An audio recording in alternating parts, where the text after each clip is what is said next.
translates into it. Okay. So steps to get hired. So what is the first step, right? Your first step would be your resume, right? Whenever someone opens a, like you apply somewhere, the first thing the recruiter or any manager from the company is seeing your resume. And the only way a resume is selected is based on the projects you demonstrate on the resume and based on the skills which you show. Like for me, example, I would be writing of the past experiences or the projects which I have done, and write a little write up of a couple of lines, like what exactly the project was about, how did I did it, what technical tools I used, and what is the objective of that project I fulfilled, right? So that there will be a couple of projects, right? So when I see a resume, a recruiter seeing that resume would say, okay, these kind of projects is actually something relevant. I can guess, like if someone hasn't done this project, they would know a certain skills. They can demonstrate that they have a hands-on on that. So that gives me that idea, right? And the skills part is basically like it includes multiple things, like the concept part, like you can write a, like, Python, pandas, SQL, SQL. So these are the skills which you have to write down. Like, and based on this only your resume gets selected, right? And the projects needs to be a little differentiable. Like if you're doing a Titanic project, which I believe every other person does, it is not going to create an impact on the someone as a recruiter who's trying to hire you, right? The project needs to be differentiable. The project needs to demonstrate your skills. The project also needs to demonstrate your depth, your thinking ability. Like, are you able to think from end-to-end solution, or are you just like doing something which is a template project which everybody else does, right? So that is one of the major things your resume should have to get you even selected to the next step, right? Say, suppose you got selected to the next step. What is the next process, right? The next process is most likely, like, not every company follows it, but these days, like 80% of the companies are following this. They will either give you a coding test link to solve it, like take 1 or 2 hours and solve this programming test, or they will either give you a take-home projects. Take-home projects are basically some related data science project or some EDA project, which is a data exploration project, to be done in a day. Like they give you a day or something like that, a day or a couple of days to complete that project, right? So why do they do this is like because they don't want to have interviews with everyone, right? They want to create a filter step, and that this is the best way to create that filter step, right? They give you a coding test so that they understand, like, you know coding part, like, at least, because that is a basic criteria for anyone to get a job, right? So they want to test your coding skills. So that is the reason they would give you some link to solve that in a couple of hours.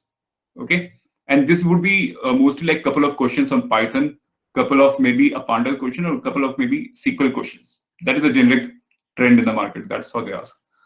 Take-home projects are generally basic machine learning might come if you are applying for a data science, machine learning, high-level jobs, or a data analyst. Most of the projects are generally EDA projects, which is like taking, reading some files, creating such charts, and writing some business objective, like what do you understand the insights from those projects, right?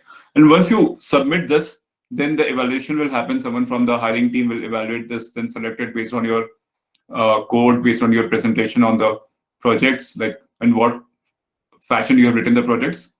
So they will test this, evaluate it, and then you got selected for the next step.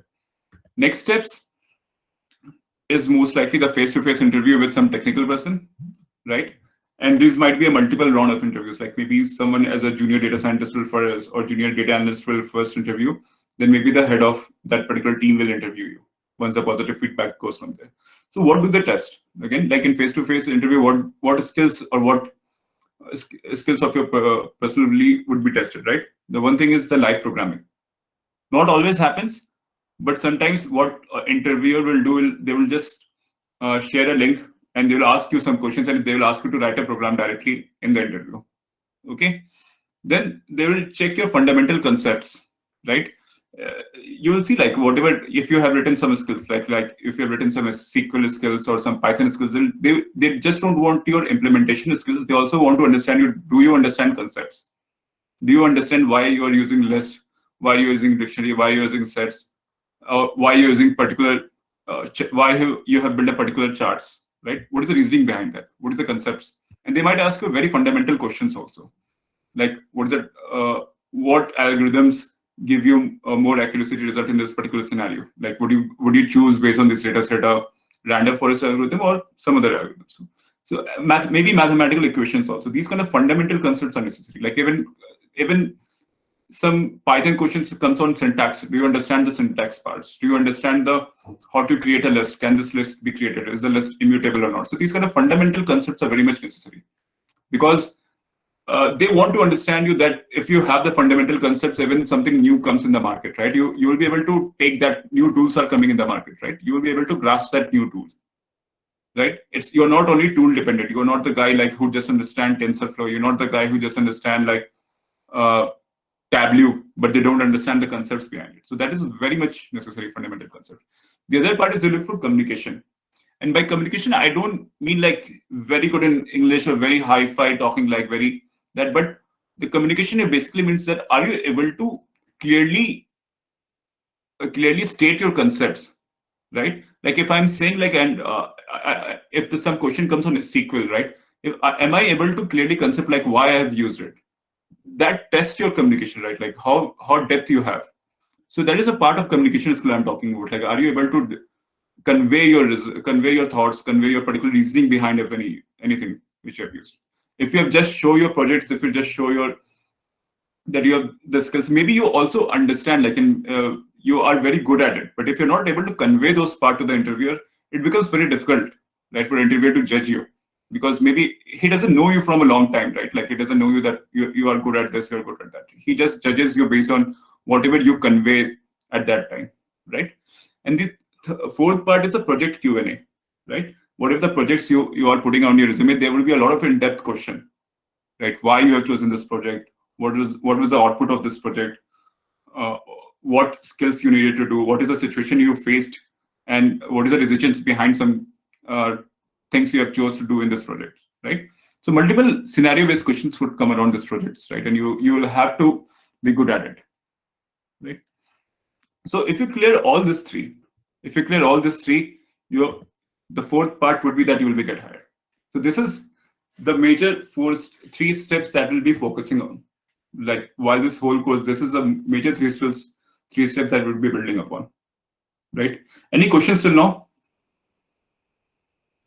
No, sir. Yeah, very basic question I have, Rian, is like can we showcase our like our achievements which are not related to data science field, but yeah, they show basically like your leadership qualities, kind of those activities.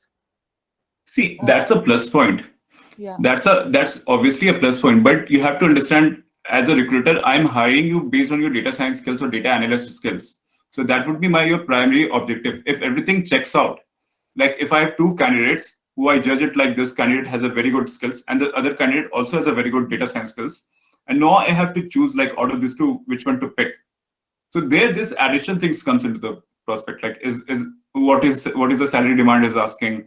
What are the additional skills, soft skills that this person has? Is he good in communication?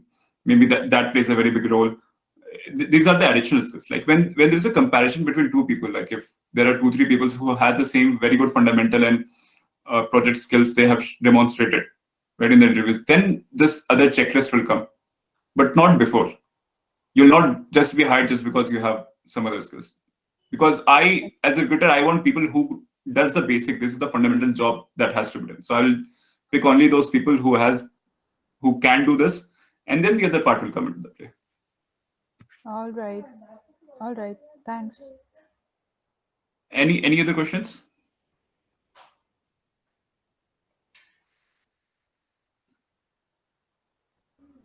Anyone? Suma, Nivedita, Ram, any questions?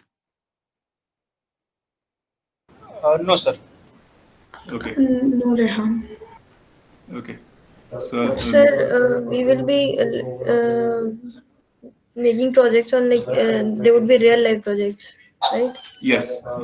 So it will demonstrate. When you say real life, it doesn't necessarily mean that you will have data from a real company, right? Like any startup will be giving you the real data set to work upon. Like it would basically mean like you'll be able to collect those data sets. Like suppose I give you a project on Google App Store, right? Build some projects on top of Google App Store. So you would be the one going and connecting the data set from Google App Store, scraping it, downloading those data set and building some projects on top of it, right? Like storing it in SQL, the same data set, and then building applications on top of it, which is demonstrable to the company. Nivedita, I just want to add one more point here, Aryan, if you may give me the Yeah. So the point, like, first you have to understand what do we mean when we talk about real life project. Can you tell me, Nivedita, what do you understand by real life project? What does it Like mean? I meant, it should be related to the corporate things, because like the things which are going on in corporates, otherwise it will not make any sense. So, like from the very start, if you will like hear us, we have always been talking about business aspect of the project. Why business? Because that is the real life aspect. Okay. Otherwise, like whatever we are doing, it is not helpful at the end of the day. Okay. So definitely, like we will be doing real life in that sense, the sense that you are telling. Say for example, like even the Play Store example I was giving you, right?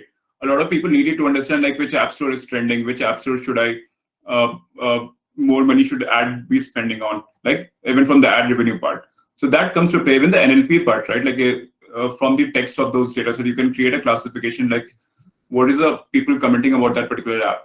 It's just giving you a hypothetical example. Like so that also creates a project like from end to end from your application point of view, like they're creating business value for a company.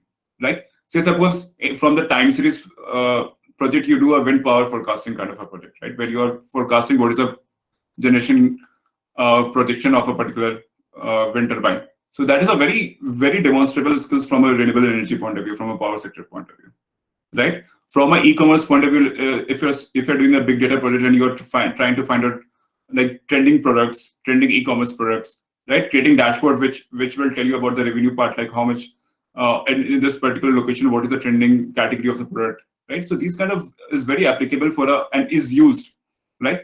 Every company, every e-commerce company will build a dashboard where they can get these stats. So when you use the big data concepts and build those kind of dashboard, that's a demonstrable projects which you are doing for a particular company. But for these projects, where will we get database from? That will provide you the data set. Don't worry about that. We'll tell you from where to. Some data set will also provide. Some data set will also tell you how to connect on your own, right? Like because that is also a demonstrable concept. Like, can you go and scrape some data set from websites or from other parts?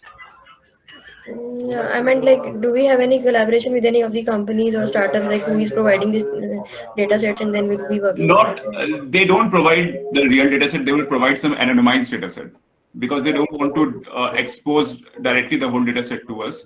So they would anonymize the data set. Like you would not be able to know which user has the data set, but it would be a little bit anonymized data set. Okay. But that depends, right? Like that depends on which projects you finally choose to do. Okay. Okay. So basically, what do we need to be good at, right? We need to be good at the fundamental concepts, right? We need to be good at the coding test. We need to be good at the take-home projects. We need to be good at the projects which we'll be putting on the resume. That is the major projects, right? Which we'll be doing the capstone projects. We'll also need to be good at live programmings, which will happen in the face-to-face interviews, and also be good at communication skills, right? Which is basically conveying, demonstrating your concepts behind whatever the projects you are doing, right? I'm not talking about the language part. It's mostly conveying your statistical thoughts or the machine learning concepts which was behind your projects, and telling the business inside, telling the reasoning why you have done those projects. Okay. So where will you learn this? So the live classes which we'll be conducting is mostly focused on the fundamental concepts, right? We'll be building most of the concepts there. Like if today I talk about give you a project to do something on SQL, right? Like if you don't understand the fundamental concepts, like what are the syntaxes, why do we do this, what is the proper way to do this, what is the optimization method should we use to do that particular part, you will not be able to do it, right? So that's where we build most of the live classes. We will be building the fundamental concepts. Quizzes will be testing your fundamental concepts, right? If I teach you something, if it doesn't test you, like if you don't test yourself, you'll not even be at understanding like whether you have grasped that concept or not, because a lot of other scenario questions would come around that fundamental concept. So that's what we test in your quizzes, right? The coding assignments which will prepare you on the live programming, the coding test, and the take-home projects, right? Some of the coding assignments would be like smaller EDAs, right? Some of the coding tests would be very much conceptual, like based on the fundamental concepts we are giving, and some of the coding assignments will help you in your preparation for the live programming. Right. The other would be the mock interviews, which would be conducting, like whenever you complete some part of the modules, So that will test your communication skills. It will test your live programming. It will test your fundamental concept and the project Q&A which you have written in your resume by the time which you have done in the course, right? So these mock interviews will be done by industry people, and it will be very much real simulation of how your real interviews are, right? You would be presenting the projects, you would be also doing some live programming there, and you will be also explaining the fundamental concepts which you have learned till now, and the project Q&A is whatever the projects you have put, right? So this would be preparing you along the course in your for the interview, for the job prep also. The fifth major part are the projects, right? So some projects will be smaller projects like the module-based projects. Say suppose you have done Python, so we'll ask you to do some module-based projects so that you have the application part of the fundamental concepts clear, right? Some will be the take-home projects which can be put in resume and which will help you to practice this. Like suppose, because a lot of projects which are given to you are by the companies, they will ask you to complete in 1 day or 2 days, right? So we want to make sure that you practice that to complete it in a day or two, okay? The capstone projects are the major projects that you will put in your resume, right? And these are the differentiator, right? And these will be a couple of major projects which you will be doing, which will be demonstrating all your skills which you have learned, but also something which can be put in resume and which will create a differentiator to get selected for the first step. That was the selection based on your resume, right? But also we'll be also giving you some do-it-yourself projects, which will also be helping you any dots if you have to resolve that. But these DIY projects are something which is an optional and the extra part, like apart from the capstone project, apart from the take-home projects, and apart from the module-based project, which will help you to build more projects for your resume, and which also add some of the differentiator part.